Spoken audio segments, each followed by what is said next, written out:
लोगोफोरजों मा बेदरा दाउ आथिं मावथि जोहोलावफोरा मावबाय दं आरो नै फारसेथिं गोदाबाय दं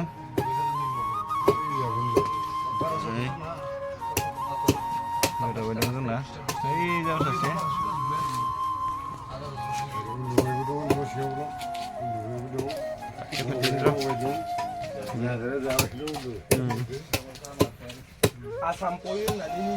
बाल्थिं गेजेरसे जाबाय इयावबो नै मोजाबो गोदाबाय दं जोंना ओंख्रिया बेनो लोगोफोर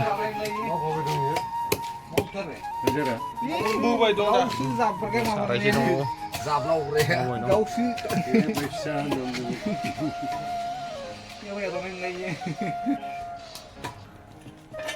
बाराबा गाबोन बिदिन बा आरो गाबोन मावलानियाव आसाम पय सब भागा सिखायना लाना